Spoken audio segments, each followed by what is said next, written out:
Bonjour, bonjour à tous. Bienvenue dans ce premier webinaire Julie Esterwen sur une thématique très concrète qu'on a décidé de vous proposer aujourd'hui. C'était de savoir s'il était possible de transformer un parcours de développement managérial présentiel en parcours totalement distanciel. Alors, pour nous accompagner, pour répondre à la question, nous avons le plaisir d'accueillir Yann Legrand, qui est à la vidéo, avec l'équipe de Julie Esterwen, donc avec Luc Tardieu, Aurélie Cordier-Caillot et Benoît Plouvier, qui vont répondre à ces questions, qui répondront à vos questions et qui vont témoigner sur la manière dont on peut passer donc d'un parcours managérial présentiel à un parcours distanciel. Pour pouvoir poser des questions, ce qu'on vous propose tout simplement, c'est de poser vos questions dans le stream questions que vous devriez avoir sur votre écran. Vous les posez au fur et à mesure et Luc, à la fin des 30 premières minutes où on aura eu le témoignage et un petit exposé, prendra les questions et proposera aux personnes de les poser oralement, puisqu'on ouvrira les micros à ce moment-là. On ne pourra pas répondre à toutes les questions, donc c'est Luc qui jouera un peu le modérateur. Il prendra les questions qui sont peut-être les plus synthétiques et qui pourront justement faire l'objet de débats intéressants. Voilà, en tout cas, merci encore d'être présent avec nous ce matin et dans cette belle journée ensoleillée. Alors, on va vous échauffer un peu. On a un petit sondage qu'on vous souhaitait vous proposer. Donc, il va s'afficher dans un instant. Voilà. Alors, premier sondage, est-ce que le passage d'un parcours de développement managérial présentiel au distanciel est pour vous aujourd'hui de la science-fiction, une réflexion en cours, ou bien vous l'avez déjà réalisé et ce n'est pas une question très pertinente? Voilà, donc on se donne une petite minute pour voter. Alors, est-ce que c'est de la science-fiction, une réflexion que vous avez en cours, ou est-ce que vous l'avez déjà réalisé?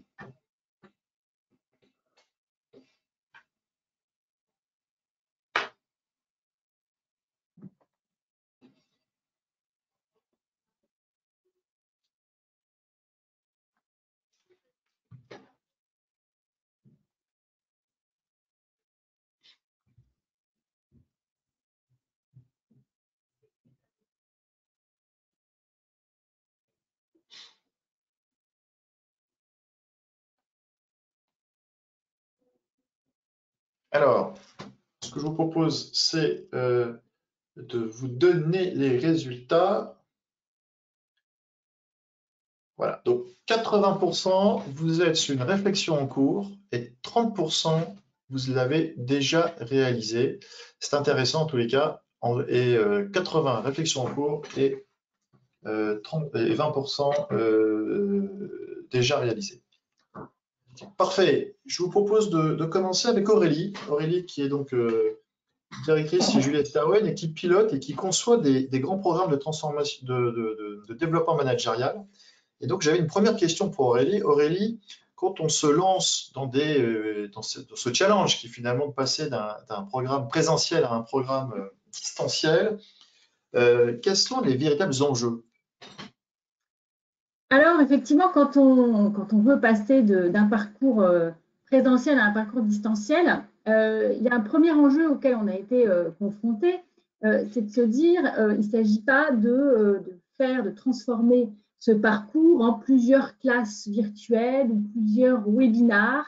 On a pour ambition de proposer une expérience pédagogique qui soit enthousiasmante, qui soit évidemment performante, et puis de retrouver comme ça des temps avec une journée ensemble, un ensemble de journées qui créent un parcours. Donc ça, c'est le premier enjeu, c'est de maintenir une dynamique de parcours. Le deuxième enjeu est de ne pas vouloir absolument faire la comparaison entre distanciel et présentiel. Si on commence à mettre en regard en permanence, ça on peut le faire en présentiel, mais on ne peut pas le faire en distanciel, de penser que la version distancielle est une version dégradée du présentiel, et non pas une version adaptée, eh bien voilà, ça va être aussi difficile de se lancer dans cette dans cette nouvelle modalité. Et enfin, je dirais, en troisième enjeu, c'est comme dans toute période de transformation, on sait bien, de voir les opportunités que nous apporte le distanciel. Parce qu'on va voir qu'il y a beaucoup de bénéfices aussi à penser un parcours managérial en distanciel. Et puis, c'est peut-être l'occasion de revisiter des principes pédagogiques qu'on avait peut-être un peu mis à distance.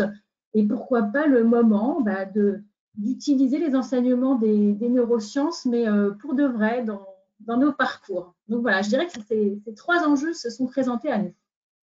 Alors finalement, comment doit-on s'y prendre quand on se lance dans ce type de conception? Alors comment s'y prendre? C'est un peu, pour nous, on l'a qualifié de retour à des fondamentaux. C'est-à-dire, voilà, de retrouver, hein, je l'ai dit aussi dans les enjeux, mais de retrouver vraiment l'essence même de la pédagogie. Donc, on est reparti avec des questions des pédagogues, c'est-à-dire quel est l'objectif pédagogique que l'on veut atteindre à l'issue de cette journée, à l'issue de ce parcours.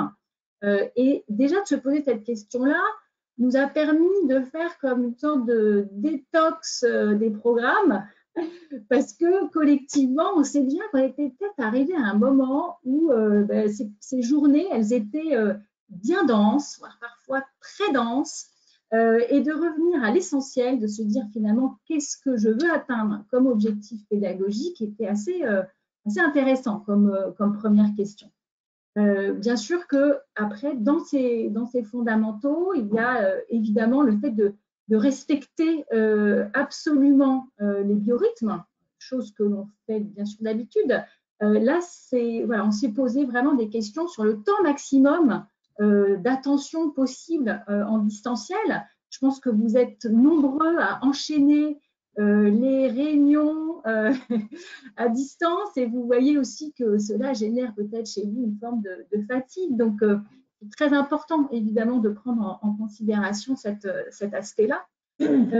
L'alternance des méthodes pédagogiques, qui est un principe pédagogique, encore une fois, qu'on utilise, mais c'est oser surprendre aussi en alternant des méthodes pédagogiques où on va être en grand groupe, on va être tous ensemble, on va avoir des temps individuels, des temps en binôme où les participants vont travailler 2 à 2 avant un débrief plus large, des temps en sous-groupe où le formateur va se promener de salle en salle, hein, comme quasiment en présentiel. Et ce qui était intéressant là-dedans, c'est que ça nous a permis aussi de travailler sur la notion de confiance, de faire confiance aux participants et surtout de responsabilisation. Et on voit que c'est très efficace parce que quand on propose aux participants de travailler ensemble, eh bien, le rendu est de très très haute qualité et parfois même de qualité supérieure de ce qu'on peut avoir en présentiel. Garder bien sûr l'interactivité, et là on a plein d'outils à notre disposition. Évidemment, on pense à Klaxoon, on pense au fait de mettre un tableau blanc comme un paperboard. Enfin, on a énormément de possibilités aussi à exploiter pour être dans une forme d'interactivité.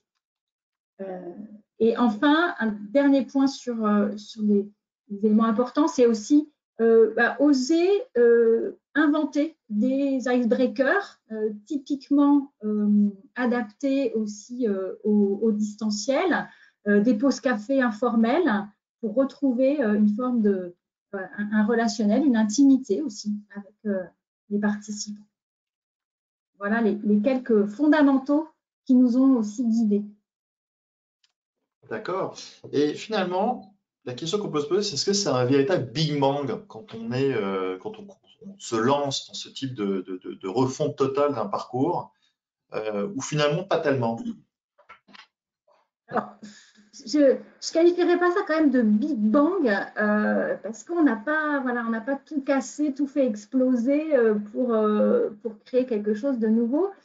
Ça nous a plutôt amené à vraiment reprendre les fondamentaux de la pédagogie, à être des artisans de la pédagogie tels qu'on doit l'être. Et ça nous a plutôt ramené à ça. Donc, de se reposer les bonnes questions de l'objectif, de la modalité, ça nous a plutôt emmené vers ce chemin-là. Et puis avec cette touche que j'évoquais précédemment, forme de ligne, c'est-à-dire retrouver quel est l'essentiel, quelles sont les notions essentielles que l'on a envie de faire passer dans ces journées, dans ce parcours. Et on sait bien que des fois, voilà, dire moins, mais dire mieux en pédagogie, c'est important. Donc, c'est une nouvelle grammaire, mais qui nous ramène aussi aux fondamentaux de notre métier, me semble-t-il. Ok, merci beaucoup pour cette introduction. Yann Legrand nous voit, on le voit, mais il n'a pas de son, donc on va essayer de voir s'il peut se connecter par téléphone directement. Peut-être Benoît, donc toi Benoît, tu es consultant aussi chez Jules, chef de projet, et tu as accompagné, donc et tu accompagnes le groupe EDF dans ce programme de formation qui est le Pass MPL. Est-ce que tu peux nous en dire deux mots, peut-être le temps que Yann puisse se connecter en audio? Qu'est-ce que ce programme, en quoi il consistait en présentiel et finalement, qu'est-ce qu'il est devenu en distanciel? Eh bien, tout à fait. Déjà, c'est dommage que là, pour l'instant, Yann ne peut être avec nous, parce que je voudrais aussi le remercier Ah, le travail qu'on a pu fournir comme ça, qui nous a aussi challengé sur le sujet. C'est un parcours en 3 étapes, en 3 modules, hein, que les participants peuvent suivre et qui est conséquent, qui est lourd, qui est aussi qui a une image très forte en interne. Et donc, c'est un passage important pour les managers, hein, qui intègrent la fonction managériale et qui est importante au sein du groupe. Et c'est vrai que la question s'était posée, mais que fait-on dans cette période un peu particulière? Est-ce que l'on reporte? Est-ce que l'on annule, etc. Et donc, la conclusion était de dire non, il faut absolument que les personnes puissent vivre, et d'autant plus dans cette période, puis vivre, c'est un petit peu ce moment de rencontre par rapport à eux-mêmes, par rapport à leur métier, mais aussi par rapport à leurs collègues. Et là, donc, il y avait vraiment un très gros enjeu, un challenge très important. Et ce qui est intéressant de voir, c'est que, alors, est-ce que c'est la période qu'il a voulu aussi, mais c'est que toutes les énergies, toutes les forces se sont mises en mouvement très rapidement, très facilement en même temps, et aussi bien la partie pédagogique, donc l'université EDF, nous-mêmes, nos collègues, mais aussi les participants. Les participants ont vraiment aussi eux-mêmes été très contributeurs dans ce parcours. Alors après, Aurélie, tu en as parlé. Là, la grande difficulté maintenant pour nous, pédagogues, pour le client aussi, c'est de faire des choix. C'est de justement essentialiser. Mais qu'est-ce que l'on veut? On ne peut pas reproduire le stricto sensu la même chose. Ça n'aurait aucun sens. Donc, il faut penser différemment. Il faut aussi que nous, professionnels, nous balayons un petit peu nos schémas mentaux, nos habitudes de vieux, on va dire, comment dirais-je, pédagogues du présentiel, habitués quand même à fonctionner sur son oreille, avec nos flip charts, avec nos PowerPoint, avec nos salles, nos exercices, etc. Et c'est de se dire, mais comment peut-on faire différemment? Comment peut-on justement nous adapter à cette nouvelle approche? Donc, ça a vraiment été un challenge très intéressant et qui n'est pas terminé, parce qu'à chaque session que l'on peut reconcevoir, que l'on réadapte, eh bien, on apprend. À chaque fois qu'on anime aussi, on apprend aussi de nouvelles choses et qu'il y a plein de choses qui sont en train de se créer, de se penser différemment. Donc, penser, pour moi, le plus important, ça a été aussi de se dire qu'est-ce que l'on veut vraiment aborder? Quels sont les thèmes les plus essentiels?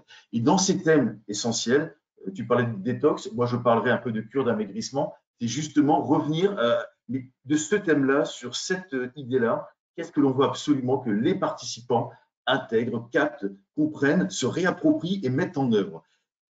Et là, de forte et de constater, c'est que ce que j'ai remarqué, c'est alors moi, le côté présentiel me va très bien, mais c'est de se dire que mais ça fonctionne. Et ça fonctionne très bien. Et ça, c'est vraiment la grande apprentissage aussi pour moi. C'est un peu bouleversant d'ailleurs. Alors maintenant, on verra aussi qu'il y a peut-être quelques limites aussi. C'est pas tout, c'est pas miraculeux. C'est un très bon complément, un très bon compromis que l'on peut aussi trouver et mettre en place.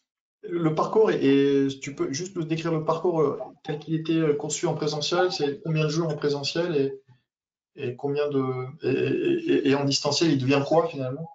D'accord. Alors, le parcours, c'est à l'origine étalé sur 6 mois, 3 moments de rencontre sur des promos en hypergroupe. Donc, on est sur des promos de 50 personnes. Donc, de 50 personnes qui vont se retrouver dans des temps en plénière et dans des temps aussi en sous-groupe, avec un premier module qui fait 3 jours et demi, un second module quelques mois après qui fait 2 jours et un troisième module qui fait 2 jours aussi. Donc, c'est un total de 7 jours et demi de rencontres des participants entre eux, mais aussi avec les différentes thématiques. Si je dois juste articuler les 3 thématiques, c'est prendre un premier temps pour réfléchir à c'est quoi être manager en général. Et bon, là, dans le cadre-là, c'est dans le sein du groupe EDF. Pardon, c'est moi.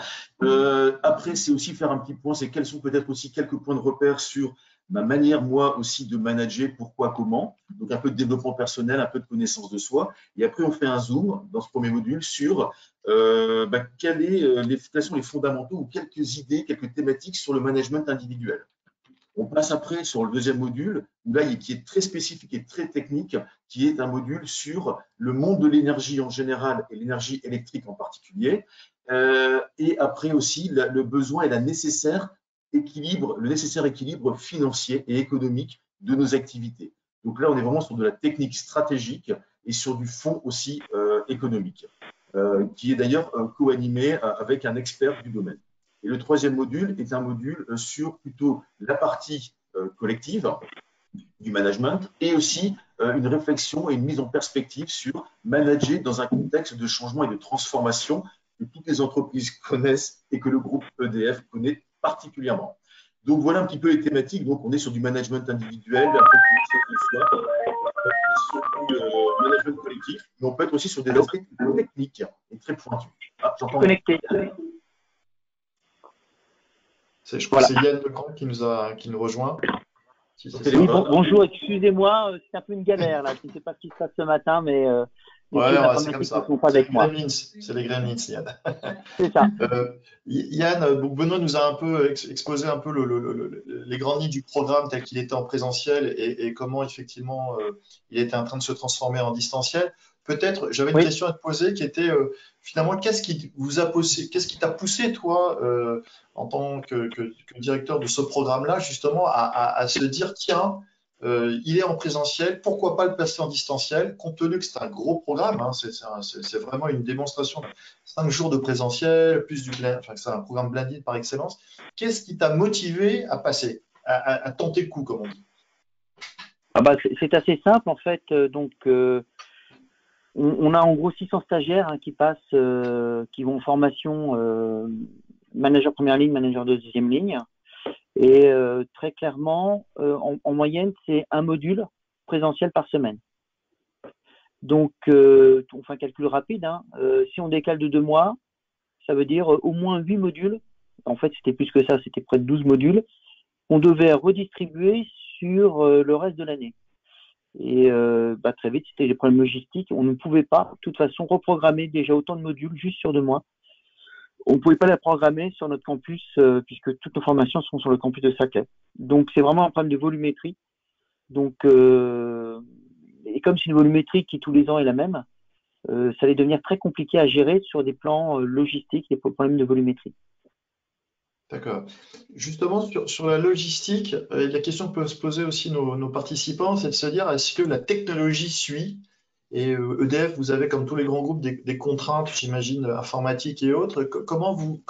Avec quel outil vous animez ça? Alors, c'est peut-être une question pour Benoît ou Yann. En fait, nous, on avait, au niveau de l'UGM, l'Université de Group Management, on travaillait plutôt sur Zoom. D'accord. Pour nous, sur un plan pédagogique, est une bonne alternative. L'interface est vraiment agréable. On peut vraiment voir les personnes qui participent à la formation. On peut créer facilement des sous-groupes. Et ça, Benoît pourrait en parler mieux que moi. Donc voilà, nous, on a plutôt préconisé Zoom au départ. Et puis, on a été un peu trahi par Zoom et surtout par nos systèmes de pare-feu. Donc, il faut savoir que EDF, c'est nucléaire. Le nucléaire, c'est des pare-feux très, très importants. Et puis, donc, on avait commencé les formations sur Zoom. Et puis, on m'a appelé je me souviens, à 15h45. Et on m'avait dit qu'à 16h, il n'y aurait plus Zoom pour des raisons de sécurité. Et on était en pleine formation. Donc, il a fallu que les gens quittent leur formation qui était sous Zoom. Et on a dû passer tout sur Teams qui, grossièrement, fait la même chose que Zoom, mais en moins intuitif, en moins beau et en moins… l'interface est vraiment moins bonne. Et puis, on n'a plus cette possibilité qu'on a sur Zoom de faire des sous-groupes. On peut les mettre les gens en sous-groupe, aller dans les sous-groupes, regrouper les sous-groupes. Ça, on peut pas le faire sous Teams. Mais aujourd'hui, nos formations seront sous Teams puisque c'est ce qui a été validé par EDF à l'heure actuelle. Est-ce qu'il y a autour de toi, dans ton équipe, peut-être ta hiérarchie, est-ce qu'il y a eu des croyances limitantes? C'est-à-dire, Benoît parlait justement qu'il fallait savoir se remettre en question en tant que consultant, animateur présentiel. Est-ce que vous, en tant que client, quelque part, on vous a dit, ou on t'a dit, non, mais enfin, c'est complètement, c'est de la science-fiction, justement, c'était le sondage de départ de tout à l'heure, ou bien, pourquoi pas, tente ton coup, en fait, qui prend l'initiative? C'est toi qui portes ça tout seul ou t'es aidé quand même? Non, en fait, l'UGM, pour voir ce que c'est, hein, nous, on s'occupe de la formation des talents, des dirigeants et des managers. Donc, on est une grosse structure de 20 personnes. Donc, tout est très léger chez nous, c'est ce qui fait un peu notre force. Et en fait, notre directeur est tout à fait emballé par ça. Alors, il n'a pas toujours une idée claire de ce que ça veut dire, de ce qu'il y a derrière, mais lui, toutes ces solutions-là, il est pour. Donc, il est arrivé il y a 2 ans et depuis 2 ans, il pousse effectivement dans ces solutions-là. Donc, moi, j'ai fait mon petit calcul logistique et j'ai dit, on y va, quoi. Donc, sauf pas de question, on y va. Et après, j'ai contacté les fournisseurs qui travaillaient sur ces programmes. Super. Donc, on n'a pas eu de frein de la part. Alors, par contre, si on va jusqu'au bout, nous, en UGM, on n'a pas eu de frein. Et on se rend compte, alors ça, c'est assez, je trouve ça assez étonnant dans notre entreprise. Après, donc, les managers de deuxième ligne ont du mal. C'est-à-dire que managers de deuxième ligne, au mieux, on a 75% de présents. Et les MPL n'ont pas de difficulté. Pour les MPL qui ont en moyenne d'âge entre 35, une quarantaine d'années, pour eux, passer comme ça au distanciel, ils sont pas forcément ravis au départ, mais ils sont là. On a du 100% quand même. Hein. D'accord. Oui, pour précision, Benoît, toi, tu t'occupes du parcours MPL. Hein, c'est le parcours MPL.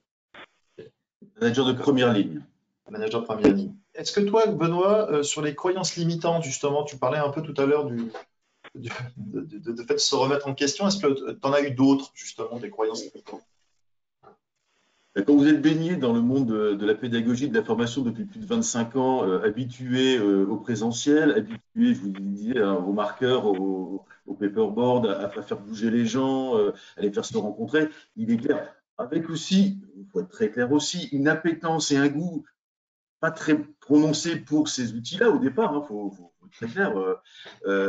Et là, je tiens à remercier aussi Yann, je peux le dire en direct, c'est que on se connaît bien, on travaille souvent ensemble, et il m'a challengé, et puis même, il nous a un peu bousculé, clairement, il nous a un peu bousculé pour dire, allez, on y va, et en 2-3 jours de temps, on a vraiment switché les choses. Donc oui, j'ai des croyances limitantes, parce que pour moi, la pédagogie, c'est de la rencontre, la pédagogie, c'est de l'interaction, c'est aussi l'apprentissage, c'est que les personnes aussi s'apportent les uns les autres par ce contact-là. Et alors, c'est pas à la place d'eux, c'est en complément. Il faut vraiment le prendre de cette manière-là. Et je pense, en toute transparence, moi j'ai beaucoup appris par cette expérience-là sur mon métier. Et maintenant, je sais aussi que je vais concevoir un peu le présentiel, peut-être d'une autre manière aussi. Je vais renouveler un peu ma vision du présentiel. C'était ma deuxième question, finalement. Pour toi, qu'est-ce que ça change en pédagogie et dans la manière d'animer? Alors, il y a beaucoup de frustration au départ parce que quand on est en direct, on a des interactions. On envoie de l'énergie et on reçoit beaucoup d'énergie aussi en direct. On peut capter tous les messages, les signaux faibles, les interpellations par le visuel, par l'énergie que le groupe va aussi dégager. Sauf que dans ce cas de figure-là, il y a X personnes, on se sent un petit peu seul au monde. Donc, comment se nourrir quand on est justement dans ce besoin d'interaction ou de toucher, alors de toucher avec un T majuscule, mais ça, c'est vraiment pas simple, c'est pas évident. Je vais vous donner un autre exemple aussi, et on a aussi des croyances limitantes sur les thématiques. Là, je vous ai expliqué, donc on parle de management, on va parler aussi un peu de connaissance de soi, on va parler aussi de notions très techniques du métier dans l'entreprise du groupe EDF, avec la partie stratégique, avec la partie le monde de l'énergie électrique, et aussi la partie financière de tout ça. Donc, on est vraiment sur différentes thématiques. Et avec un autre client, j'avais, et le client avait aussi une croyance de dire, Ah ben oui, mais le développement personnel, la connaissance de soi sur un gros pavé, un module important que l'on fait chez notre client, c'est pas possible. On va attendre que le déconfinement, ceci, cela. Et on s'est posé la question et on s'est dit tous les deux, avec fort de mon expérience, j'ai interpellé ma cliente. À ce moment-là, j'ai dit, écoute, voilà ce qui se passe, voilà ce qu'on arrive à faire. Est-ce qu'on ne tenterait pas l'aventure? Et c'est vrai que dans cette très grosse entreprise aussi, depuis maintenant 2 mois, on est en train de faire des tests, des pilotes sur différentes thématiques, sur, Luc en anime aussi, hein, on pourrait en parler, mais sur le feedback, sur aussi les relations interpersonnelles, sur la communication, sur la connaissance de soi. Eh bien, on est en train de mettre en place justement des approches. Alors, bien sûr, bah là, c'est pas c'est pas les relations interpersonnelles de manière, on va dire, idéale. On se voit, on peut se sentir, se toucher, on est en proximité. On verra et on travaille sur les relations interpersonnelles en général et dans ce monde aussi distanciel actuellement. J'avais une question justement pour Yann. Finalement, la question qu'on peut se poser aussi tous ensemble, c'est quels sont les bénéfices? Est-ce qu'il y a des bénéfices cachés, induits de ce distanciel? Et quels ont été les résultats finalement, Yann? Est-ce que les participants sont contents? Parce que j'imagine que la première session devait être un peu angoissante pour tout le monde, savoir si les participants allaient se plonger dans cette pédagogie nouvelle pour eux. Alors, alors pour les passés managers première ligne, passés MPL, enfin les formations MPL, les gens se plongent sans problème. C'est-à-dire qu'on a une population qui ne se pose pas de questions. C'est-à-dire que si ça va, ils le disent, si ça va pas, ils le disent. Et puis s'il faut essayer quelque chose de nouveau, ils y vont. Il y a une vraie dynamique, il y a une vraie force qui fait un des intérêts de former cette population. Donc ils y sont allés avec scepticisme. Et en fait, ça se passe toujours de la même façon. C'est-à-dire qu'au début, on leur dit on va vous le faire en distanciel, ils disent oh ben non, on préférait éviter. Bon, après, moi je passe plus ou moins de temps à expliquer que c'est comme ça et enfin leur expliquer pourquoi en fait les intérêts du distanciel. Alors ils y vont un peu en traînant des pieds, mais on est dans une entreprise assez disciplinée. Hein. Et puis en fait, à la fin de la formation, ils sont tous très agréablement surpris. C'est-à-dire que les retours, ils sont ah, je pensais pas qu'on pouvait faire ça comme ça. Ah, c'était bien. C'est quand même très positif. Après, il faut mettre ça en regard avec les formatrices qu'on a. À la fin, quand même, quand on fait les formatrices à chaud, ils sont quand même moins bons qu'en présentiel. Alors, moins bons, c'est qu'en présentiel, généralement, on a un niveau de satisfaction qui est supérieur à 80%, qui est plutôt autour de 85%. Là, on va avoir un niveau de satisfaction qui est autour de 75%. D'accord. Et ce qui est clair aussi, c'est que, mais c'est un peu ce qui transparaît dans ce que dit Benoît, il y a quand même toute une dimension humaine, j'irais même jusqu'à dire animale hein, ou mammifère, qui ne se fait pas en distanciel. Voilà, les gens ne se voient pas, les gens peuvent pas échanger de façon informelle, donc ça fait beaucoup de choses. Mais quand même, il y a toute une dimension humaine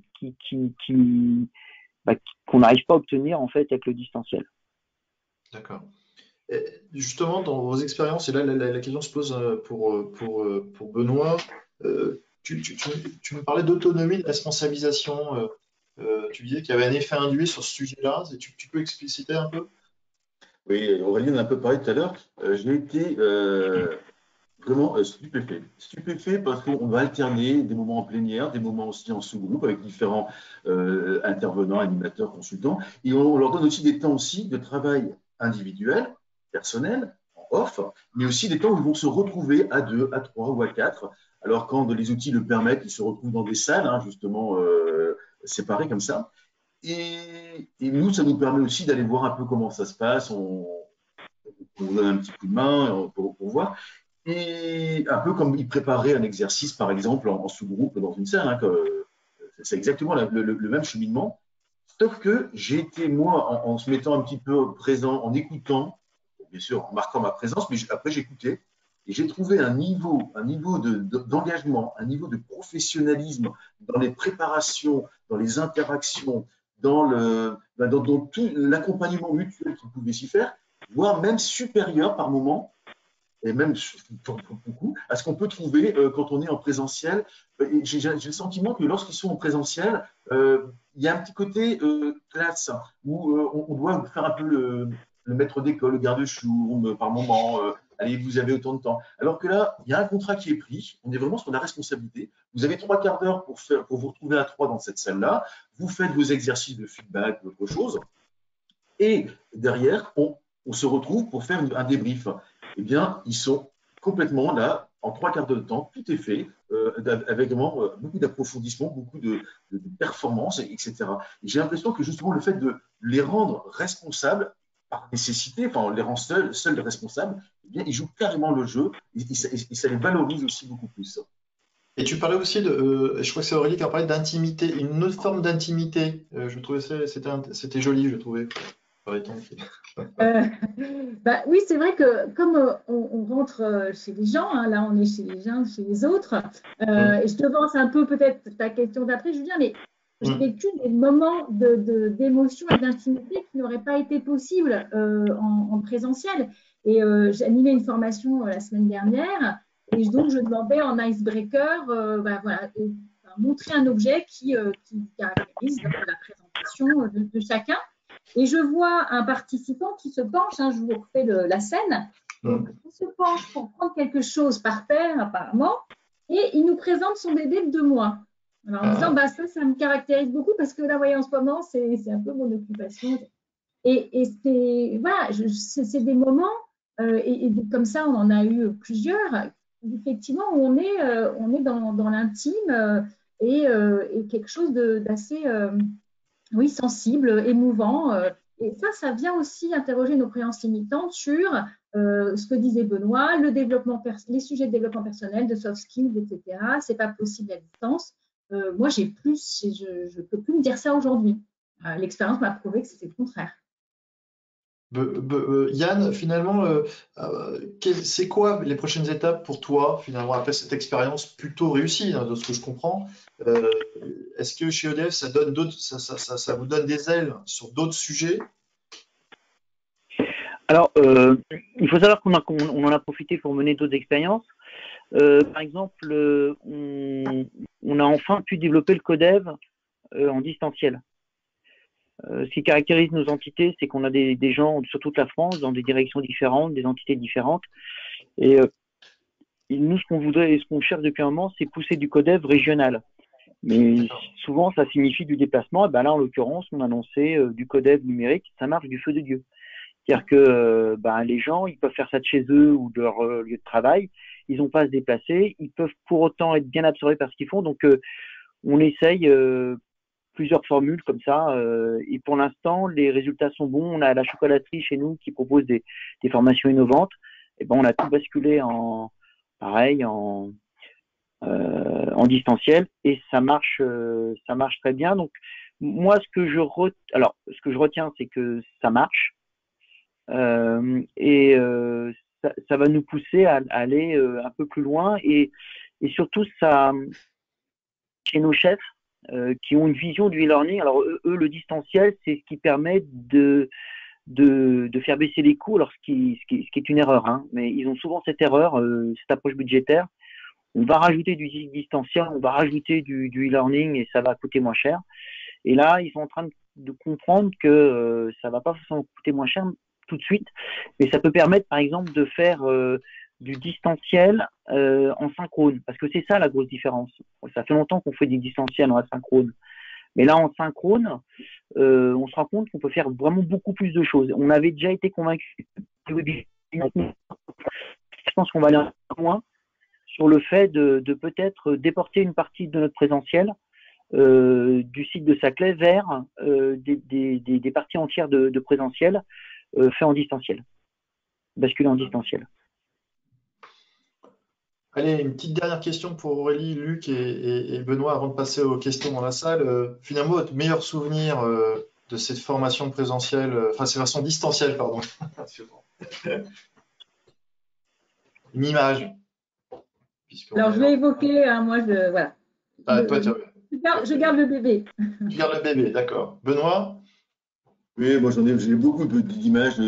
En plus, dans ce contexte aussi, les gens retrouver un lien aussi hors de leurs équipes. Hein, c'est une bouffée aussi d'oxygène, une belle bouffée de respiration.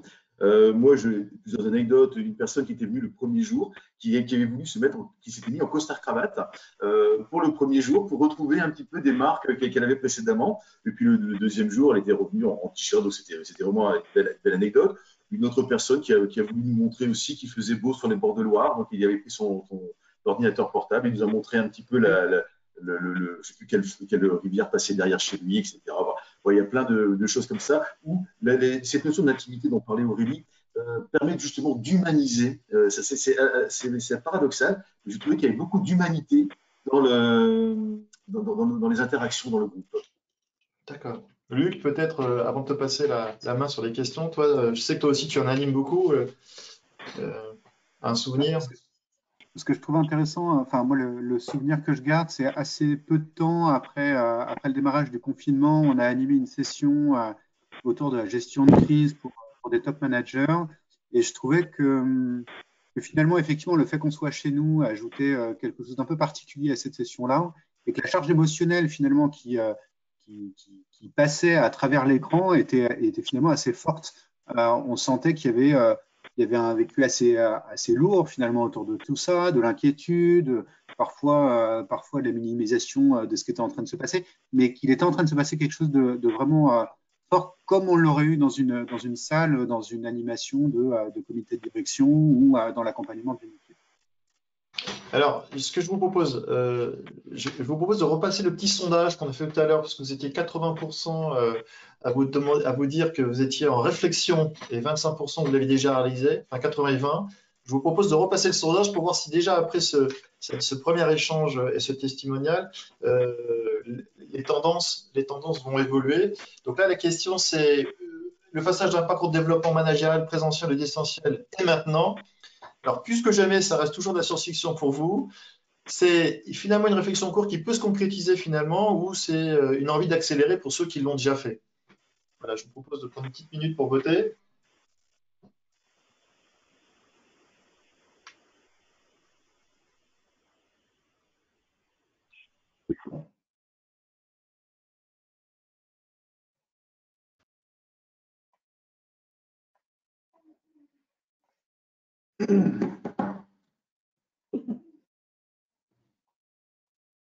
Ok, bah finalement c'est un gros, allez, 52, une envie d'accélérer, et puis et 48% une réflexion qui peut se concrétiser. Donc en tous les cas, on voit qu'il y a eu un effet avant, avant témoignage et après témoignage, sans faire d'analogie avant Corona et après Corona. Luc, il y a eu des questions, je crois, dans la salle virtuelle. Je te propose de les prendre et d'animer cette séquence. Mais écoutez, je regardais les questions à mesure que la présentation déroulait. On a 4 grands champs de questionnement. Et du coup, je vais passer la main à ceux qui le peuvent. Si vous ne pouvez pas répondre à la question parce qu'il y a du bruit autour de vous, n'hésitez pas à simplement mettre un petit mot dans le chat et puis on répondra directement. L'idée, c'était plutôt de vous donner un peu la parole. Une première série de questions qui sont venues autour de la question de la durée optimale des sessions. Et du coup, j'aimerais donner la parole à Natacha de Saint-Jean. Si vous voulez bien mettre votre micro allumé et puis peut-être expliquer votre question et puis les réflexions que vous avez autour de ça. Et puis ensuite, je vous propose qu'on y réponde à Benoît, Aurélie, moi, Julie. Et Yann, évidemment. Natacha, est-ce que c'est... Oui, bonjour à tous, merci pour votre présentation. Effectivement, en fait, le vécu que je peux avoir des formations ou des sessions en distanciel sont parfois un peu soporifiques, excusez-moi du sujet, enfin de la terminologie. Donc c'est pour ça, comme Aurélie et Benoît d'ailleurs ont beaucoup insisté sur les biorhythmes, je voulais vous questionner sur la durée optimale d'une session en distanciel. Alors, peut-être premier élément de réponse, quand on parle de biorhythme, on sait qu'on a plus d'attention au début de journée, qu'on a des chutes d'attention qui sont généralement post-repas sous l'effet de la digestion. On sait aussi que le span d'attention sur une monoactivité, c'est 20 à 25 minutes. C'est relativement court. Ces principes-là, il faut les respecter, quelle que soit la pédagogie, qu'on soit à distance ou qu'on soit en présentiel. Mais c'est vrai qu'en présentiel, on y porte une attention très, très particulière, Peut-être Benoît, tu peux raconter la manière dont vous avez fait le découpage. Moi, je l'ai vécu parce qu'on a reproduit le même découpage sur d'autres parcours. Et je trouve que le découpage est chouette sous cette forme. Je ne sais pas si tu veux en parler quelques minutes. Et puis Aurélie pourra compléter.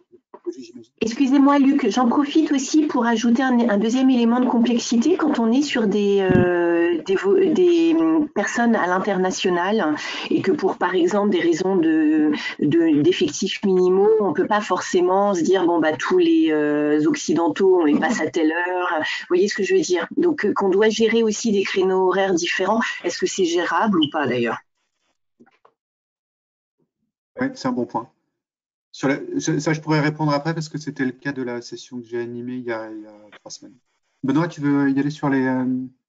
Oui, sur les rythmes. Alors, c'est vrai que bon, quand on a fait vraiment un travail aussi au départ d'essentialisation, de précision des enjeux, des objectifs, etc., et des thématiques, et pour chaque thématique, ce qu'on veut y mettre. Donc, il y a vraiment un travail de deuil aussi à faire, hein.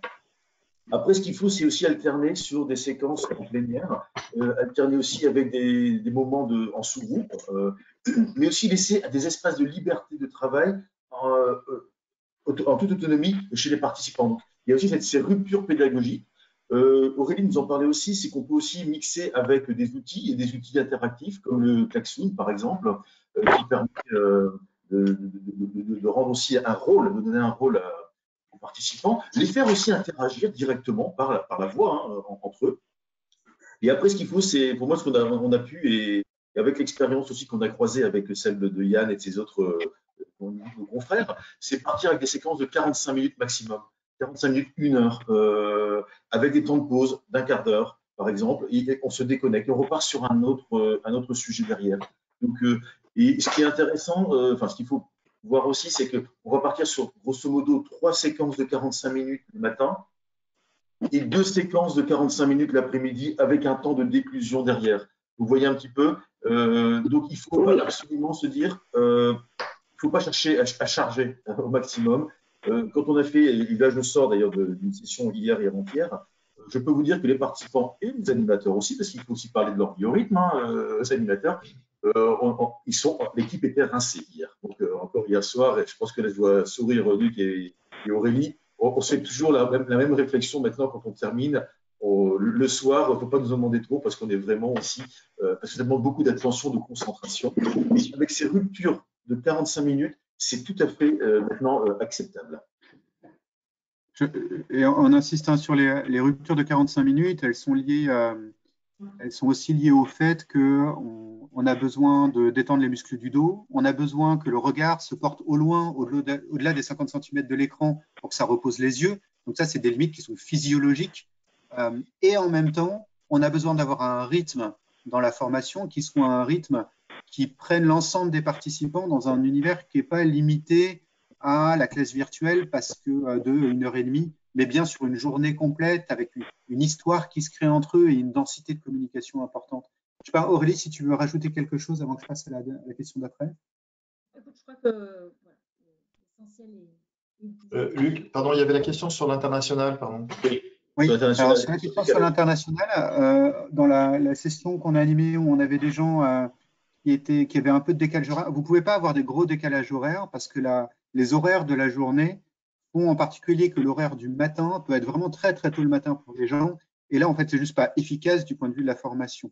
Donc, nous, on avait une personne qui n'avait que 2 heures de décalage horaire, ce qui n'a l'air pas énorme, mais ça suppose quand même de commencer à 7 heures du matin. OK, une fois, on peut le faire. En fait, la vraie difficulté, elle vient au moment du déjeuner, parce que ça veut dire que quand on fait une pause à midi pour nous, pour elle, on faisait une pause à 10 heures. À 10 heures, vous n'avez pas forcément envie de déjeuner. Donc, c'est des petites choses très, très pratiques parce que les gens savent s'accommoder de l'horaire. Ça, ils savent. Ils savent rester jusqu'à 22 heures pour se former. Ils savent qu'ils sont en décalage horaire. Ça fait partie du contrat. Mais c'est plutôt les petits à côté où il faut les autoriser à faire une pause peut-être d'une demi-heure au lieu d'un quart d'heure à un moment donné pour leur laisser le temps de manger une salade. C'est des petites choses comme ça auxquelles il faut penser. Mais sinon, pas de question. Excusez-moi, Yann Legrand, là, je voulais donner un complément de réponse par rapport à la première question. Une vision un peu différente. Il faut savoir, nous à EDF, donc, on a mis en place ces formations en période de crise. Donc, on a entre autres des gens qui sont sur les CNPE ou qui sont Enedis, les CNPE sur les centres nucléaires, qui sont en exploitation. Donc en fait, le fait de découper par tranche de 3 quarts d'heure avec un quart d'heure de pause, ça permet aussi de rassurer les stagiaires en se disant bon ben si j'ai vraiment un coup dur ou une urgence, je sais que j'ai au moins à chaque fois que j'ai une formation, un module de 3 quarts d'heure, je sais qu'après j'ai un quart d'heure pour peut-être gérer des urgences qui vont arriver ou des difficultés qui vont se présenter, des difficultés d'exploitation. Et ça permet de rendre la formation plus facilement gérable par nos stagiaires. Autre point, on parlait de 3 quarts d'heure, il y a aussi un autre point. Moi, nos formations, le premier module, c'est une soirée et 3 journées. Et on a tout ramené à 2 jours. C'est-à-dire que l'idée aussi, c'est que c'est à la fois des découpages de séquences, mais c'est aussi le fait qu'en nombre de jours sur une semaine, ça ne ferait pas trop de temps. 2 jours, ils peuvent gérer. Si on avait conservé 3 jours de distanciel, je pense qu'on aurait perdu des stagiaires. Voilà. Alors justement, il y a une question qui était posée par Frédéric Tiss sur le taux de conversion finalement. Combien de journées en distanciel, en présentiel, pardon, deviennent combien de journées en présentiel? Je ne sais pas si je traduis bien votre question, Frédéric, et si vous voulez la poser vous-même, je vous invite à allumer votre micro et puis à nous partager ce questionnement.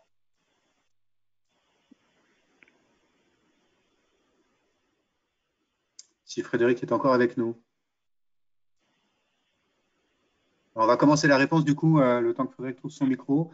C'est une question qui est importante. Yann a répondu en partie. Aurélie, Benoît, je vous laisse intervenir sur ce sujet.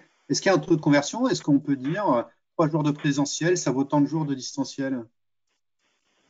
Est-ce que ça marche comme ça? Moi, je peux te donner un début de réponse. Enfin, pour moi, c'est pas ça du tout. En fait, c'est, enfin, pour moi, j'ai que le problème à l'envers. C'est-à-dire que je me suis dit pas plus de 2 jours. Et je me suis dit, par exemple, quand on passe d'une soirée 3 jours à 2 jours, en fait, la question qu'on se pose, c'est à quoi est-ce que je vais renoncer? Parce que c'est aussi une réalité. C'est-à-dire que quand on passe de 3 à 2, pour moi, on garde pas tout. Donc, il faut quand on maîtrise l'ouvrage, moi, un de mes rôles importants, c'est de pouvoir discuter avec Benoît et convenir avec Benoît de ce qu'on va garder ou pas garder. Donc pour moi, c'est pas une conversion. Je l'ai pas vécu comme une conversion automatique. C'est plutôt, je me suis donné des durées maximales à ne pas dépasser. Oui, c'est ce que disait Benoît tout à l'heure quand il parlait d'essentialisation, c'est-à-dire de revenir vraiment à l'essentiel de quels sont les messages extrêmement simples et d'enlever vraiment tout ce qui est collatéral et qui brouillerait le message pour que ces séances de 45 minutes soient un découpage pédagogique très épuré finalement. Il y a un truc très épuré dans ces journées-là. Tout à fait. Je partage l'analyse de Yann sur le fait de se donner une limite. Et quand on avait 2 jours de formation, bah, effectivement, on les a convertis en 2 jours. Après, si c'était plus, on a vu que voilà, 2 jours étaient déjà pour par bloc. Déjà,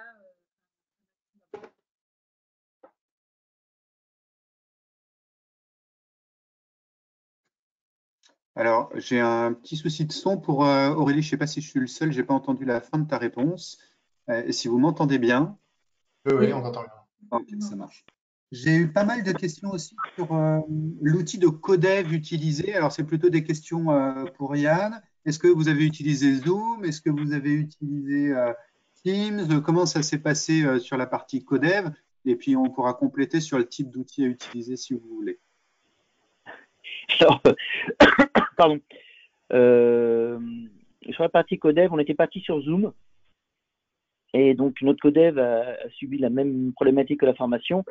De fait, on s'est rabattu sur Teams. Après, on se rend compte que finalement, on ne s'était pas posé les bonnes questions parce que sur Teams, beaucoup ne mettent pas la caméra. Et finalement, le fait de n'avoir que la parole n'est pas gênant parce que c'est des groupes de Codev où généralement, à l'origine, les gens se connaissent un petit peu. Donc, le fait de n'avoir que le son n'est pas une gêne pour le Codev. On pensait que c'était une gêne au départ et notre règle pour l'instant, c'est que c'est pas une gêne. Donc, aujourd'hui, on utilise plutôt Teams parce que c'est ce qui est de plus développé chez nous et pas forcément avec l'image et finalement, ça se passe assez bien. Ok. Merci Yann. Il y avait une question aussi de Bernard Anselm sur la proportion de discussion et de PowerPoint. Bernard, si vous voulez, si vous pouvez allumer votre micro et poser votre question, je pense que c'est une question qui nous intéresse tous évidemment, parce que évidemment Oui, c'est au cœur de oui, bonjour à tous. Oui, en présentiel, on peut capter l'attention des gens, on peut savoir, on peut doser les choses. Là, on ne sait pas si les gens adhèrent derrière ce qu'ils font. Et donc, est-ce que quelle est la proportion d'interaction, de discussion interactive qui, mon idée, c'est peut-être qu'elle doit être un peu plus forte et un peu moins de descendant, un peu moins de PowerPoint. Mais c'est bon, c'est qu'une idée, hein, je n'ai pas d'expérience euh, de, de non présentiel. Alors, Aurélie, qui a une assez bonne expérience des outils interactifs, je pense peut-être tu peux donner des éléments de réponse là-dessus et puis on complétera. Je partage, Bernard, c'est vrai que voilà, l'absolue nécessité, je l'évoquais dans comment faire d'avoir une interactivité très, très forte, donc qui se joue effectivement avec l'utilisation d'outils d'animation tels que Klaxoon. Et puis aussi, bien sûr, de veiller à beaucoup d'interactivité. Je parlais d'une grammaire pédagogique, hein, c'est aussi comment on va interpeller chaque personne pour les faire s'exprimer, comme on le ferait sur un tour de table pour la personne qui ne s'est pas exprimée. Donc, voilà, on a des réflexes aussi qui perdurent sur s'assurer que tout le monde a bien pris la parole, validé par des temps de questions. Oser les silences aussi, hein. Moi, je trouve ça, c'est quelque chose d'intéressant, c'est-à-dire qu'à distance, on se dit, ah, mais, vous n'entendez pas ou, parce que comment on apprend à gérer le silence qui est parfois, d'ailleurs, très salvateur aussi d'avoir un temps de réflexion et un temps de silence. Donc, ça, je trouvais ça aussi intéressant. Et puis, pour avoir eu voilà, plusieurs fois cette conversation, c'est aussi de se dire, est-ce que les personnes qui sont physiquement en présentiel avec leur corps sont toujours là avec leur esprit et de se dire que c'est pas forcément parce qu'on est physiquement ensemble qu'on est connecté ensemble et qu'on peut peut-être être plus connecté à distance si effectivement on prend grand soin de l'interactivité. Je voudrais rajouter un point là-dessus qui me semble important, c'est que souvent on considère l'appauvrissement que constitue l'échange à distance. C'est-à-dire que matériellement, vous avez beaucoup moins de signaux non verbaux disponibles, en particulier la position du pied, la position du corps, vous captez moins les micro-signaux de mon visage. Ça, c'est vrai. Mais il y a aussi un autre aspect qui est que quand on est à distance, et en particulier quand on est chez soi, il y a un sentiment de protection pour les gens qui fait que parfois, il est plus facile de se livrer en étant à distance, en ayant la possibilité de se déconnecter à n'importe quel moment, qu'en étant dans une salle avec des vrais gens en face de vous. Et ça, je pense que c'est important de l'avoir en tête, qu'il y a ce double mouvement-là, et que parfois, vous dites des choses au téléphone qui sont beaucoup plus fortes, lourdes et importantes que comme si vous aviez les gens à côté de vous dans un café. Et puis, ça rejoint un petit peu la question qui était posée par Muriel Perrin, à plusieurs questions. Une sur la question de la confiance pendant le codev et pourquoi pas faire par demi-journée, par journée entière, mais justement à cause de ce point sur la mise en place de l'échange, la capacité réflexive, la discussion entre les personnes, parce que cette confiance, elle suppose une forme de continuité dans le temps. Et une journée, on a estimé que c'était plus pertinent de ce point de vue-là. Benoît, je ne sais pas si j'ai oublié des choses, si tu veux en rajouter. Pour revenir à la question de Bernard sur justement l'alternance, enfin le ratio, quand je vous parlais un petit peu de décentralisation, je veux même parler de cure d'amaigrissement et les diaporamas, les slideshows doivent en faire partie, prioritairement même. Donc voilà, c'est limité au maximum. Et c'est là où il y a quand même un travail, on parlait, enfin, je parlais de deuil, Yann employait un autre mot, c'est de renoncement, voilà. C'est très important aussi de se dire, voilà, qu'est-ce que je veux faire sur ce contenu-là, sur ce thème-là, sur ce concept-là, par exemple. Qu'est-ce que je veux qu'à la fin des 45 minutes, le participant ait gardé et intégré, et conclu, va mettre en œuvre, etc. Donc, il faut vraiment privilégier la prise de parole, l'expression d'anecdotes aussi, d'exemples qui vont servir de point d'illustration à un concept ou à une idée, une réflexion. Donc, il faut vraiment tout mettre en œuvre pour créer du lien. Il y aura forcément des moments un peu plus structurants et descendants. Maintenant, il faut les dire, voilà, je vous explique un modèle en 5 minutes de temps et après, on interagit. Un petit point de complément très Oui, pragmatique en termes de réactivité qui n'existe pas en salle. Alors en salle, on voit les gens, ils ont des comportements, mais il y a un truc qui marche très très bien, qui est très étonnant en fait dans distanciel, c'est la petite messagerie. Tous nos outils là sont pourvus de messagerie. Et je rebondis sur ce que disait Luc. Les gens peuvent être plus confiants pour poser des questions de chez eux. Et les gens aussi posent plus facilement des questions par écrit. Et quand on fait la partie chez nous, la partie marché d'électricité et stratégie, et il faut voir la quantité de questions et de remarques, de réactions même, qui nous parviennent via la messagerie. Et en fait, l'animateur voit apparaître tous les messages qui vont prouver que les gens ont compris, qui vont prouver que les gens adhèrent ou n'adhèrent pas, ou prouver que les gens n'ont pas compris.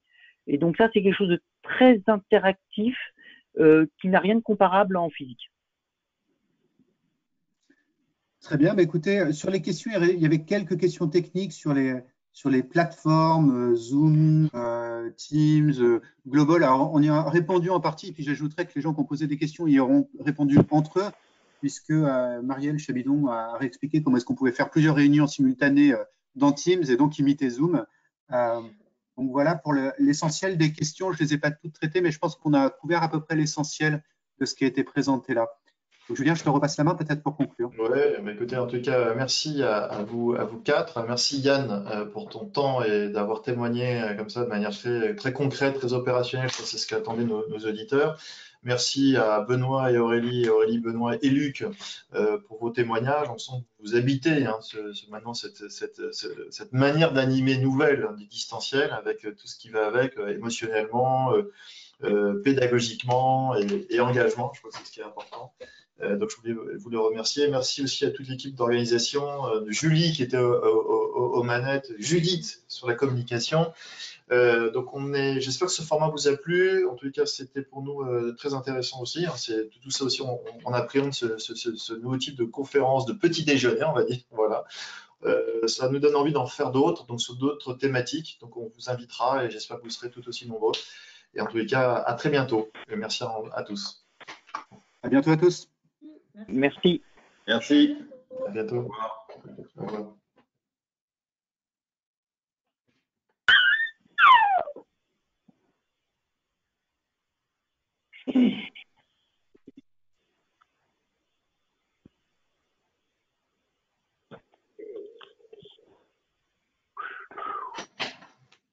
Et merci Yann, hein, bien sûr. Oui, je suis toujours connecté, moi. Oui. Ouais, Bah, c'est non, bien, en c'est plus, bien, c'est bien, c'est bien, c'est bien. On a encore c'est quelques normal. personnes qui sont connectées. Je sais On pas arrête si la Julie. question, Judith. Ouais, Julie. Nous sommes encore là, ouais. Oui, on est toujours là, mais il faudrait couper l'enregistrement.